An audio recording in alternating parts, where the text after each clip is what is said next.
Welcome to our virtual audience here on Bevy. We're so excited to bring this great panel to you today. I'm David Marika, the founder and CEO of Socialive. I'm Derek Anderson, the co-founder and CEO of Bevy, and this is also happening via Socialive. So thank you, David, we're kind of bringing the two worlds together here. This is great. And a great way to kick off the Bevy and Socialive partnership. So why we're here today. So today we have an amazing group of panelists who really know that transition from physical events to virtual events and what really matters in these events, which is content and community. So let's take the mystery out of those virtual events today and discuss that value with these amazing group of experts. So just a little bit of housekeeping. It's going to be a Q&A style with our folks here. We're going to go through at least hopefully 4 or 5 key themes that we hope will be actionable value for you as listeners today. But we really want your engagement. So we want your questions. We're certainly going to take the last 10 minutes of the session for Q&A, but we may even fuse that in earlier if we have some on-point questions with the topic areas that we're going through. So please engage with us because we love to interact in this way. So without further ado, let's bring on our panelists. First off, I want to introduce Carmen Ingerman. Carmen Ingerman is a senior program manager on the New York Times events teams. She has worked at the New York Times since 2015, and I've had the pleasure of working with her. So welcome, Carmen. Hi, so good to be here. Next, we're excited to have Erica Kuhl, who's the founder and CEO of Erica Kuhl Consulting. Previously, Erica was the VP of Community at Salesforce for over a decade, where she ran a program with 3 million members, called Trailblazers, and help infuse community into the Salesforce ecosystem. She also co-hosts the podcast Before the Lock. We're very excited to have Erica here. Welcome. Thanks for having me. Awesome. Next up, we have coming in from Cloudera, Shelby Kahn, who works on strategy and governance for organic social channels, as well as blogs and employee advocacy. And, I've had the good fortune of also working with Shelby, and she is one of the great voices of social, community, and engagement out there in the ecosystem. So Shelby, thanks for joining us today. Thank you.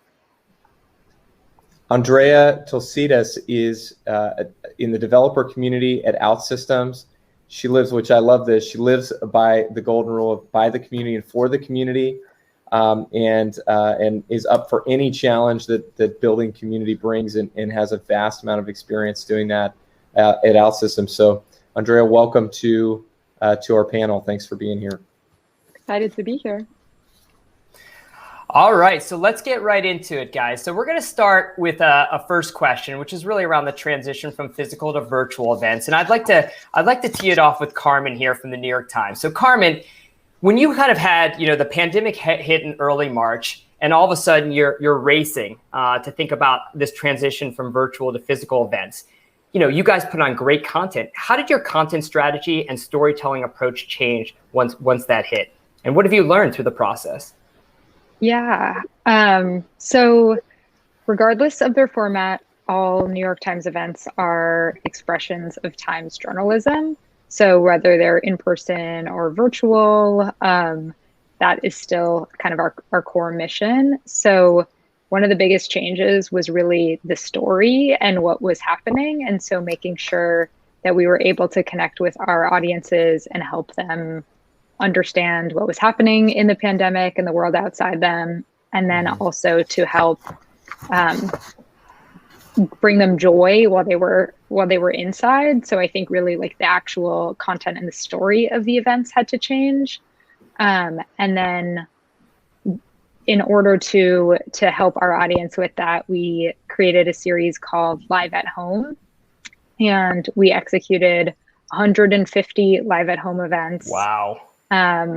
Which included weekly calls with Andrew Ross Sorkin about business and policy and culture, a Living Well series with Tara Parker Pope and health experts on how to stay safe and fulfilled when you're at home, and NYT cooking happy hours, and some other fun events to keep your mind off of what was going on outside.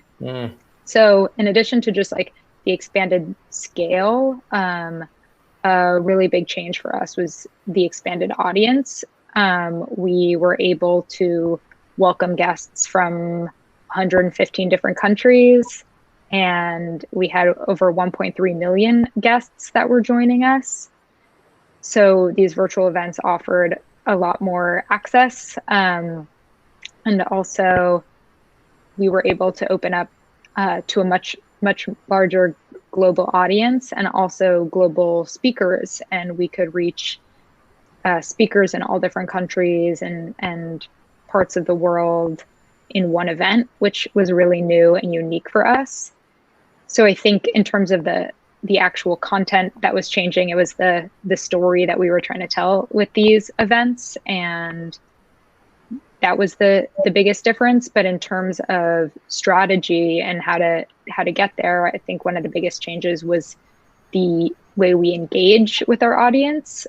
An audience engagement in a virtual event can start a lot further before the event actually begins. So whether that's soliciting questions in advance, we have generated tens of thousands of questions from our audience, which is incredible, and also soliciting user-generated content that we were pulling into the events themselves was a really interesting and unique change for us.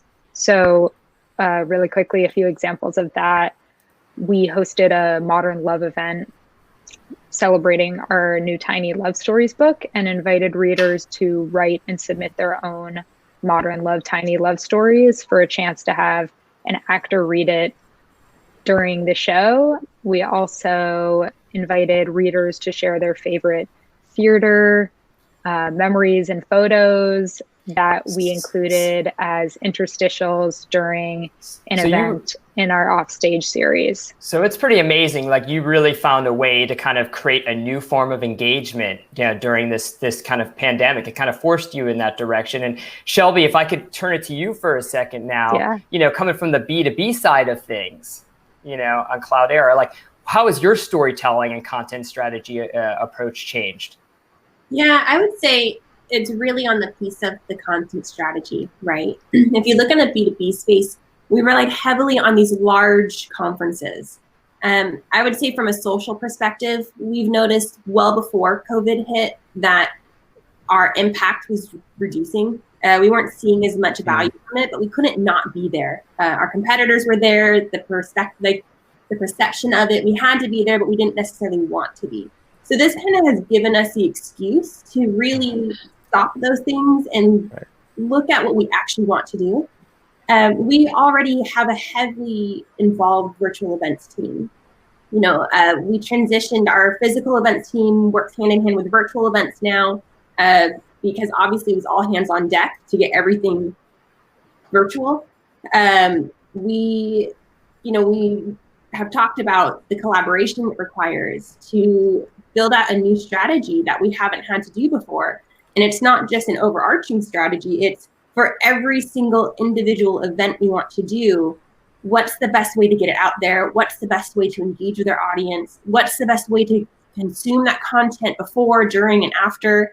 It's a brainstorm across demand generation, physical events, virtual events, corporate comms, which is what I sit on, the audience expertise. So we've really had to change the way we work together to get to this point. And now we're going heavily into the more, we do a lot of ABM on our side, a lot of these more smaller events that are more specific and strategic to groups that can really drive the engagement we're looking for, as opposed to necessarily broad scale all the time. I love it. So it's really starting to break down the silos within the marketing and communications department. We'll come back to that topic again if we have time, because I think it's an interesting one. Yeah, I'd love to know, Andrea, what, and just to the audience and people that are watching, like, please share your questions in the Q&A tab. We'd love to get some of those in here shortly. But Andrea, what formats and themes and topics are resonating with the virtual events and attendees that you're doing at OutSystems? Well, what's working? Yeah, so we manage a developer community. So developers are normally a persona that really values candid conversations, open discussions with product teams, R&D teams. And so we were doing the typical meetup where we had 1 to 2 sessions dedicated to discussing the product. And what we've seen, this is nothing new, it's more of a cliche, but there's no one size fits all when it comes with events, right? There's no one specific thing that's going to work with all communities. So what we saw was an opportunity to really try out new things. So instead of just going for the typical webinar where a bunch of people just look at slides for 1 hour or 2 hours, like we were expecting to convert meetups, we opened everything. So we just insisted in people having as less slides as possible. We tried to pump up interaction and engagement. So inviting product managers, R&D engineers, and having people actually conversing and having open conversations with our community. And also creating breakout rooms, just giving them the space that reminded them of what it was to be in an event, right? You go to an event to meet new people, network with your peers, and discuss similar topics that you have of interest. And so we didn't want to lose that event aspect. So we just tried to make sure that we weren't complicating things and we were just opening the stage for everyone to participate. And also, I think that we didn't overthink it. I think that when we went online, everyone was just trying to up their game and doing more than whatever it was that other people were doing. And so we were doing up to 4 or 5 events a week. And that for us was a lot. We have 64 groups around the world. And so in 6 months, we did almost 50 events. And in the second half of the year, we did 8. And out of those 8, we had more than 2,000 people because we simplified and we thought of what our developers wanted. Exactly. And so we wanted to make it fun. So we had our organizers being like hosts of the event. We had people just like being accountable for getting people into the event and feeling engaged and feeling hyped and just having a good time at the end of the day. I want to jump to Erica, to you in this, in answering this. When you were at Salesforce, you're doing 300 or to 500 events a month. Now you're sitting and seeing, dozens of companies and what they're doing and working with them on these different strategies. Yeah. What are you seeing across all of those different, kinds of people and programs?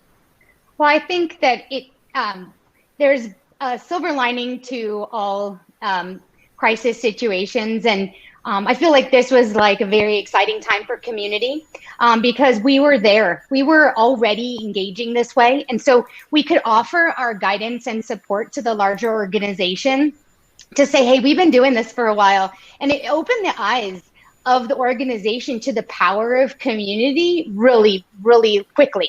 There's like, we can activate and execute fast on this. So it's been really fun to watch the clients that I'm working with and also watch Salesforce pivot fast.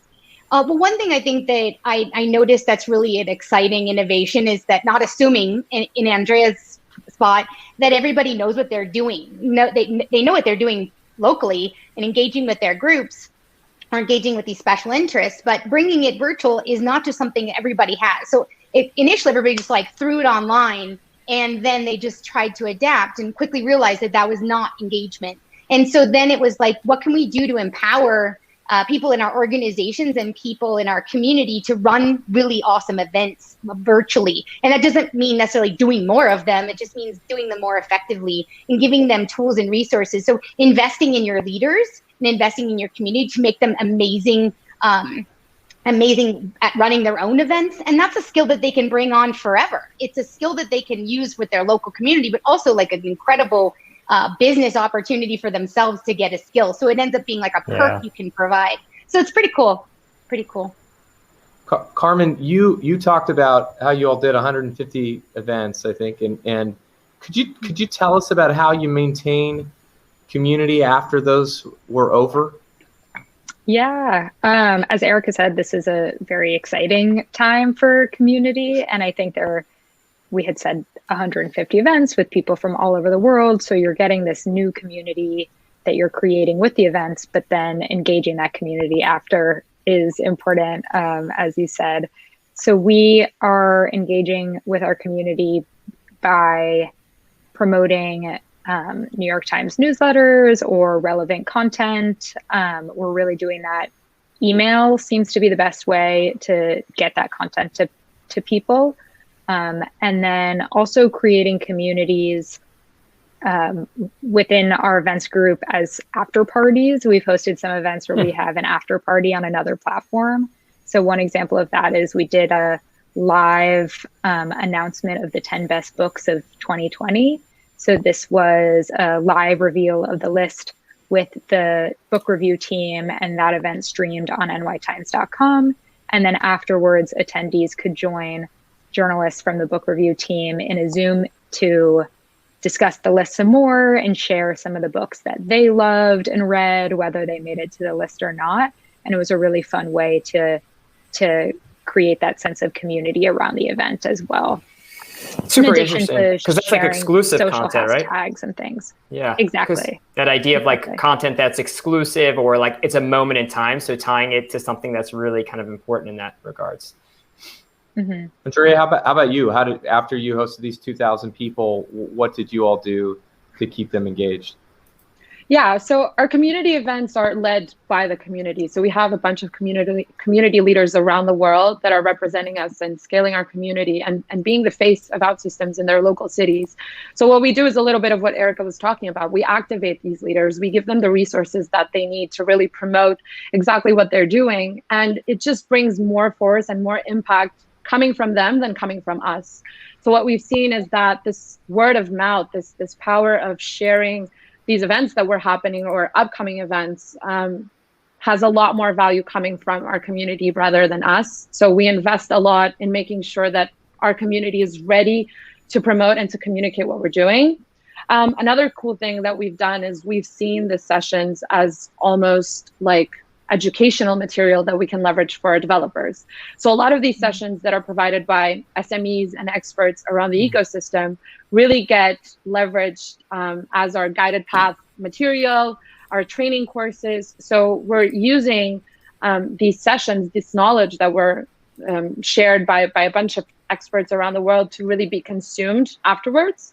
And also we try to show consistency. So we plan ahead and we try to aim that everyone in the community knows when the next event is coming or what they can count on, or know exactly that in a specific month or on the second Thursday of each month, there will be an event. So we try to show consistency and we try to show that we're there for them.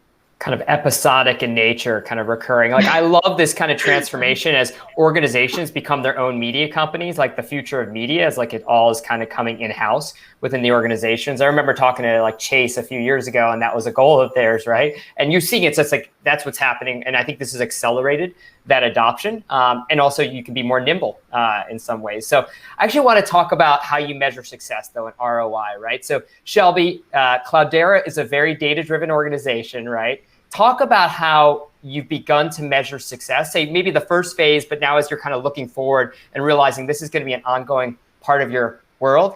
How do you measure success of these types of events broadly with the marketing team? Yeah, obviously depends on the event. So when we're looking at our virtual events and our webinar teams, that's, hosted by our great virtual events team. Those are often, we're looking at which target accounts come. We're very targeting who's coming. We're not looking for quantity, we're looking for quality, right?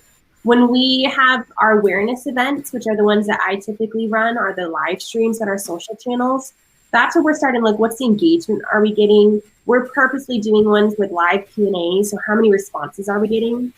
What we're finding right now is that the large amount of views we get after it's live, right? 90% of our views are coming after the fact. So that's entirely, talk about phases that we're going through. Right now, we're sitting there going, there's something there that we need to adjust for.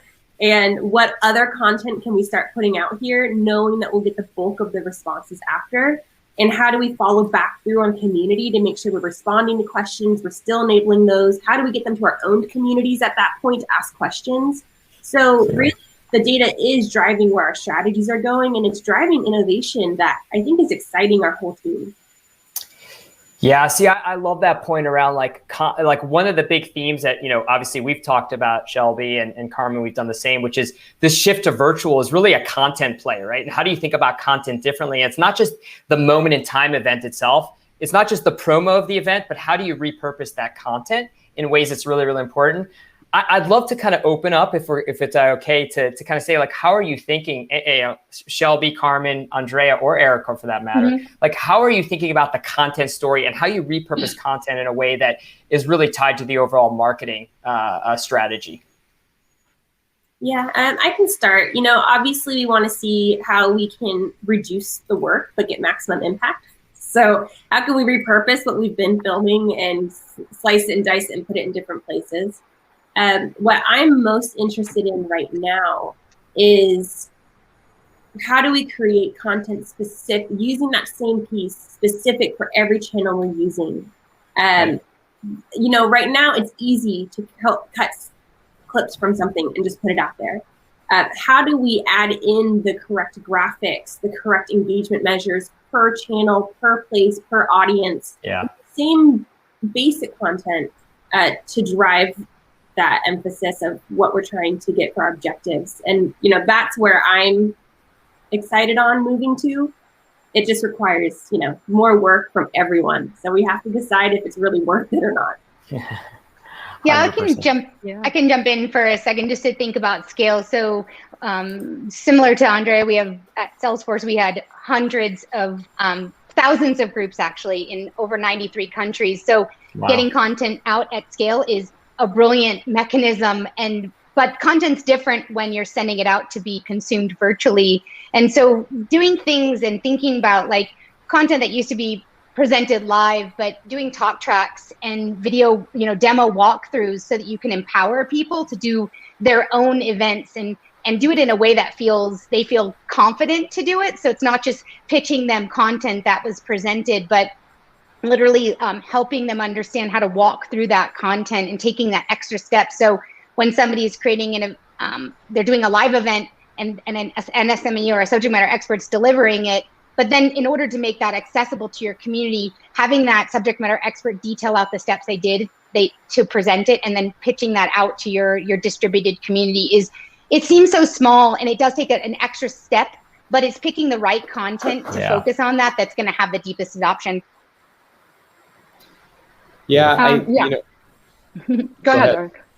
No, I was just going to say that we found something that was very interesting, and I don't know that we've ever thought of this before, but as we started opening the conversation in these events, we've seen that our product management team has been more and more interested in learning about the feedback that our users are giving, because at the end of the day, the community that we have are our end users of our platform. And when we open this communication channel, when we make it so much more easy for them to share their content and share their pain points and share whatever it is that they feel that we can improve on, it makes a difference that even some recorded sessions or some events that we've done that are dedicated to specific topics that I myself didn't know were a focus in our engineering and our product teams, they come and ask me for the recordings. They come and ask me if they can talk with specific community users that reached out during the event. So it's also very interesting to see the bridge that we connect. That is amazing. And we build with other teams.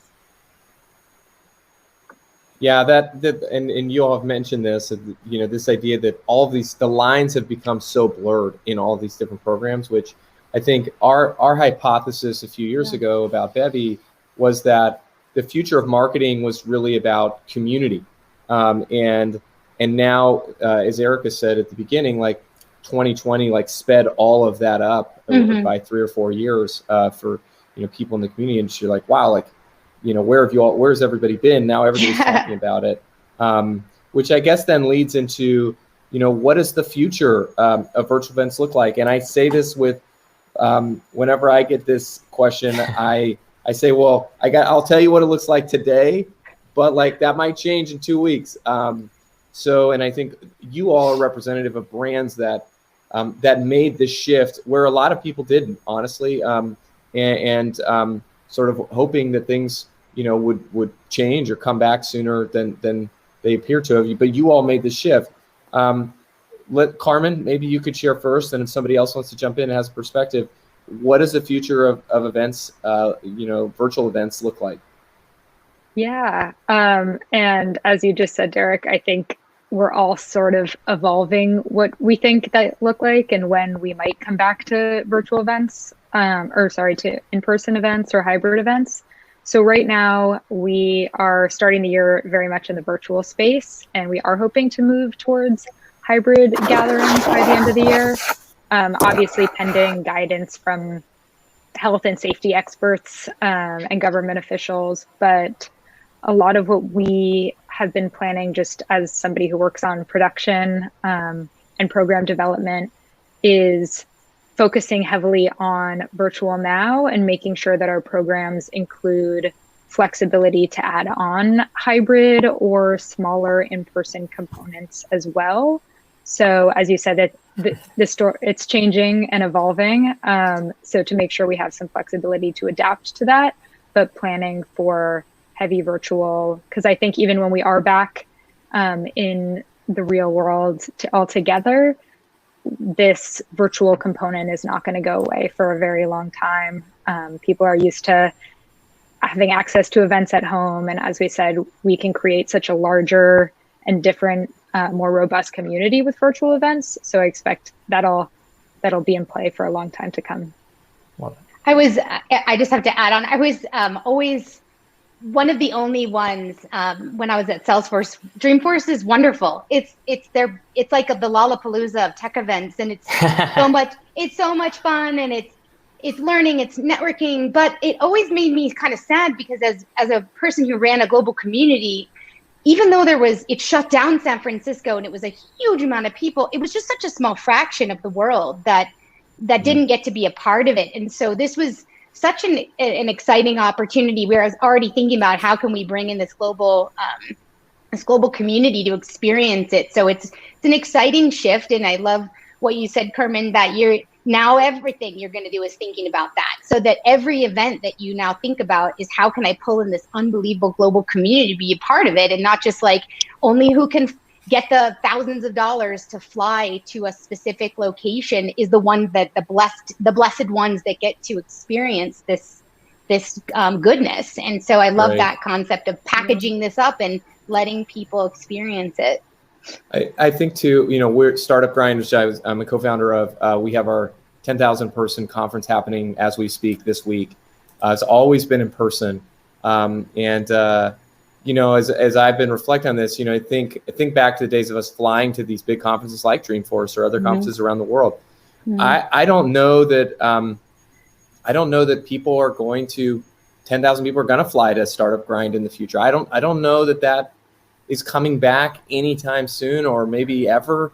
But I do I see very clearly that the hyper-local, smaller groups like drive in your city, 20, 30 minutes, like we all want to be outside, right? Yes. And so that's going to come back, I think, very, very strong. But if your program's not designed and ready to sort of have that type of flexibility, or you haven't been building that, that's probably something you want to start thinking about of like, how do I get hyper local fast? Because then I can have that flexibility of like, is it online? Is it offline? It depends on, as somebody said, what are the local requirements? What's the government saying we're allowed to do?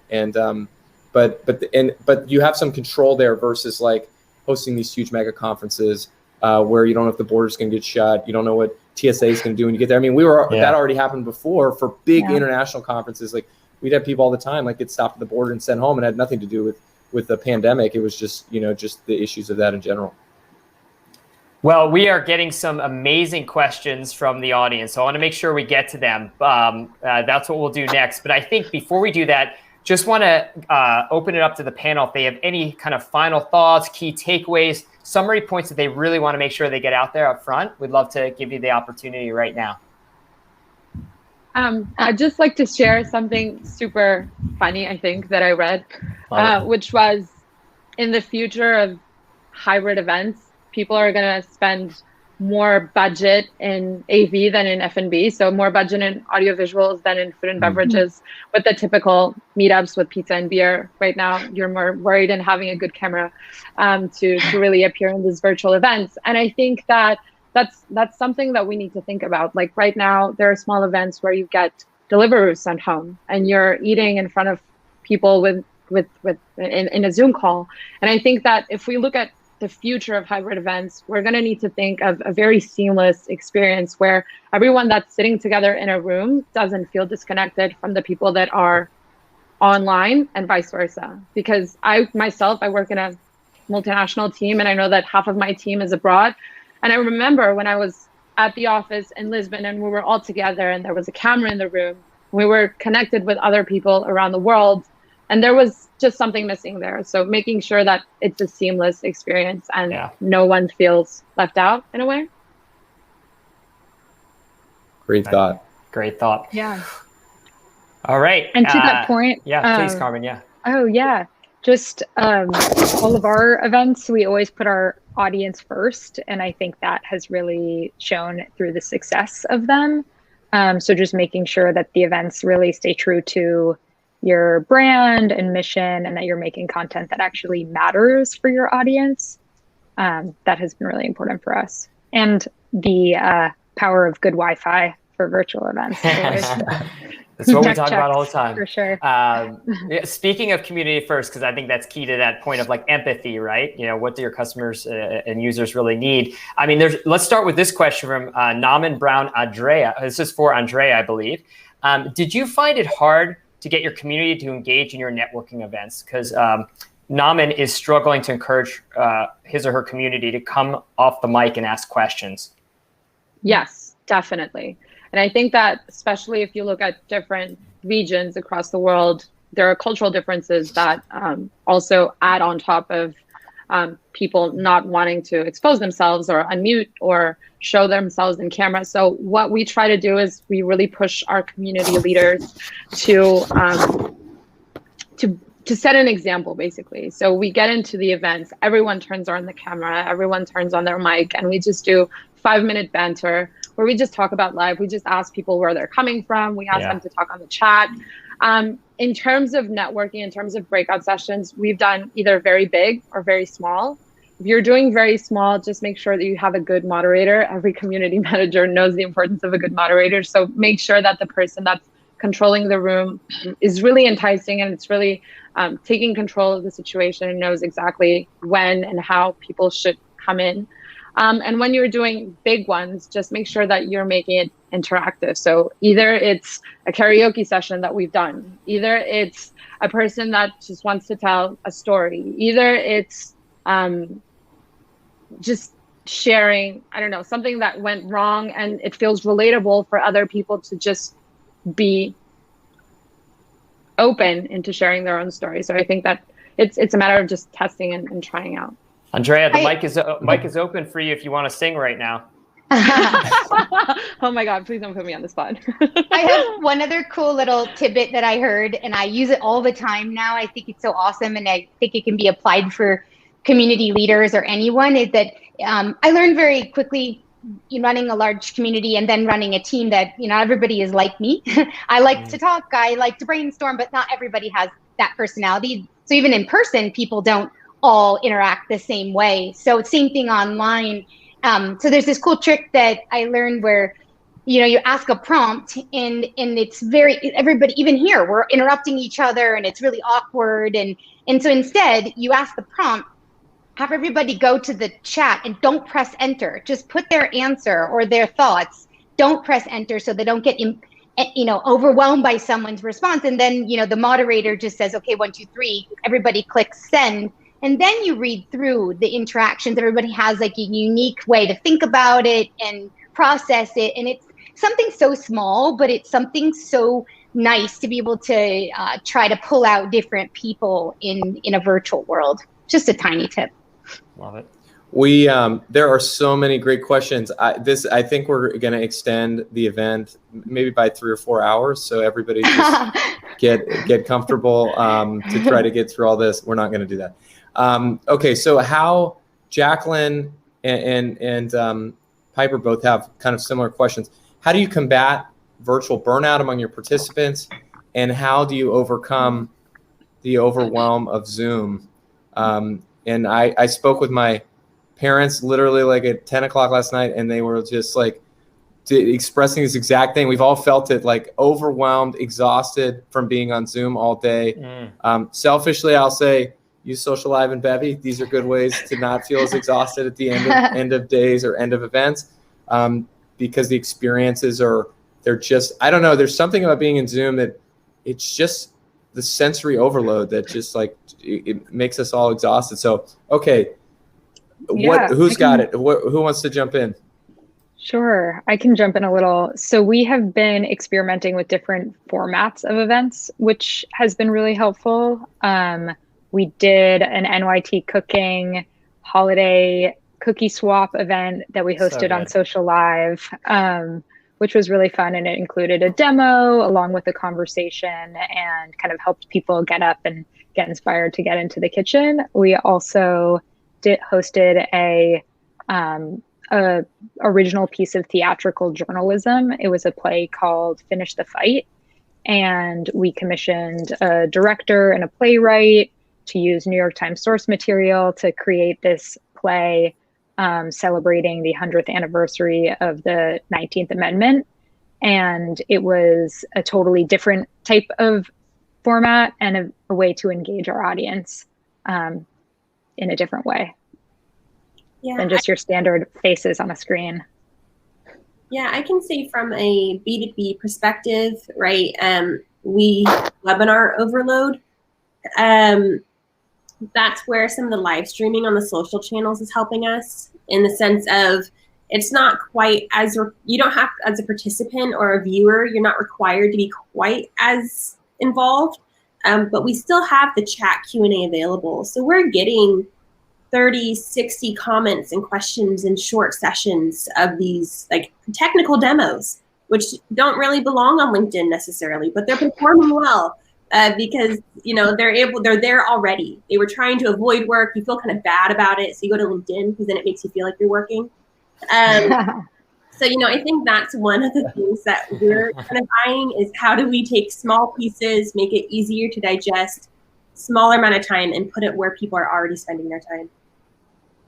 That's great. Another great question here from Gabby Lee. She specifically asked Carmen, obviously others can jump in, but would be great for you, Carmen, to share some of the pre-event audience engagement hacks, as they called it, the New York Times did. And one step further, what were the successes of that and what were any of the learnings/failures, if you will? Yeah. Thank you, Gabby. I think that's a very good question for our marketing team, but I can say that some of the hacks that I was inspired by as someone on production, just the ways that we were soliciting questions and getting some of that user-generated content that could be repurposed in different ways throughout the show was really exciting. And then also when they did reach out to audience members to help participate and create the content, they also promoted marketing materials to that audience. So to leverage our audience to help spread the word some more, and said, we know you submitted a video response for this. Here are some kind of assets that you can tell people to look out for your segment in the show. And I thought that was really interesting and exciting.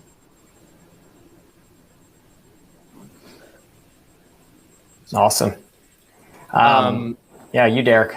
Yeah, here's another one we have is just what kinds of virtual networking activities do you recommend? And this is specifically for groups of developers or high percentage of introverts, as they put it. Oh, so that's me, right? So we've done a lot of quizzes. We've done a lot of trivia. We try to use our app that we've built specifically for events where people just get in and join and are part of the event. And like I said, we've tried a couple of karaoke sessions. We've tried some just open conversations where we open breakout rooms and just talk about random things. Yeah, I think that there's no magic formula, but maybe try Bevy and Socialive without a doubt. You guys are the best. So we've got a question here for Shelby from Lindsay Blodgett. Shelby, why did you decide to move to smaller events versus consistently large events at scale? And what results are you beginning to see from that transition? Yeah, I would say the biggest part of that is, the low-hanging fruit that we were talking about earlier about having community. So on those technical sides, we already have 75 user groups across the world, right? They are used to small physical events. When we made that initial shift and did Zoom meetings, right? It was like, oh no, we have to do something, put them on Zoom. We weren't really getting a lot of people responding. Again, they're tired of Zoom. And so what we noticed was we don't want to lose these groups. We don't want to, when by the time we can come back to physical events, what can we possibly do to keep them going? Because Zoom's not working. And so that's where we kind of started doing more live streaming. We started, we don't do 75 individual ones. We kind of lump them together, but we do target them specifically to have them opportunities as the hosts. We spread the content through, invite them one-offs as we can. And the goal of that is to bring it virtual, still be building that community, still be trying to drive people to follow those groups so that when we can get back to in-person, again, like Derek said, they're smaller groups. So we'll be able to meet. It's not like the large conferences. And we'll be able to continue to grow that community who at this point will have loyalty towards us, which I think is the important piece. Love it. Awesome. Well, as we wrap up, I just want to say one thing. We had a question of somebody who asked why all the panelists are women, and as somebody that's done event for 10 years, I just wanted to say that it's about time we had panels with just all women. I agree. And get rid of us. You all, this is one of the most interesting panels I've ever attended, and I've been to way more than events than any human being should ever attend. So, and literally we could go for another 2 or 3 hours with the content that we have with just this group of people. So I learned a lot. I'm so grateful to have been part of it. The Socialive team, for Kylie and David and their whole team, and Marcia and our team for putting this all together. And hopefully we've got our teams in the booths if you want to stick around and meet and chat and hang out with either of our teams. We'd love to get to know you and meet you. And but so grateful for you all. And just like, there's so much wealth of information here. I need more. I need to rewatch it. So I'm gonna, when it gets online, I'm gonna do that. Yeah, and we will be the long form video will obviously be available on Bevy, but we'll be creating some short snackable segments to share after the fact as well. Do we have time for one short question, or are we at the end now? What do you say? If you've got one, do it. If you've got a good one, go for it. I don't know that I have one. Let me see if there's one in here. That's I do like this one. This is fun. Let's end with this. What entertainment aspects have you been incorporating, like live events, comedy, rap, anything that you guys can talk about? That'd be fun. Magicians, I like that. There's a lot of DJs in events these days. Yeah. I'm loving. I'll jump in. I'm loving this this concept of, like, there's a lot of goodness to these hyper local and food parties that you bring, and so now they're bringing them online where you're shipping out food or wine and doing like sommelier, bring a sommelier, do the wine tasting. Like, this feels really intimate and really fun. So I've loved doing chocolate parties and cheese pairings, and those things are a lot of fun. So that's like a loose way to do networking that doesn't feel stilted. Yeah, you're most likely going to talk more after you have a couple glasses of wine. Yes. Excellent. All right. Anyone else want to add to that before we wrap up? I can share something. Sorry, go ahead, Carmen. Yeah, so we've been including music and books in some of our events. So we have an offstage series that celebrates theater, and that usually includes some musical numbers that are included throughout, which is a fun way to break it up a little bit. And then also right now we're hosting a book club series, which can also help with the digital fatigue because people are doing something that's not looking at a screen to prepare for the events as well. Yeah, I was just going to say that for one of our corporate events, we did a magic show. which was a bit intense. But also I've seen a lot of big conferences that have these random moments where you just look at little puppies or like carrots or like people just baking, and it's just 5 minutes of your time where you just disconnect from the event before going back into all the sessions. So I thought, just why not go random? Yeah, I need more puppies in my events. I'm definitely not that cool. So I've got 3 kids. I'm like in for the event and out. So I have not participated in those. Fair enough. Fair enough. Well, again, I just want to echo what Derek said and thank this amazing group of women, these panelists who are absolutely incredible. Carmen, Shelby, Erica, Andrea, thank you so much for sharing your insights and your wisdom. I think the audience got a lot. And I know Derek wants to also mention another upcoming event that Bevy has. Yeah, we've got we've got an event coming on March 16th. So we'll let you all know about that. And hopefully we can do this again with Socialive. I mean, bringing together so many of their amazing partners and bringing together some of our amazing partners and sort of sharing the learnings there has been really, again, insightful for me, and I learned a lot. So hopefully we can make this a more regular thing. Agreed. Well, thanks, and hopefully we'll see you after the show in the booths. Bye, everyone. Thank you. Bye. Thank you, everyone. Bye.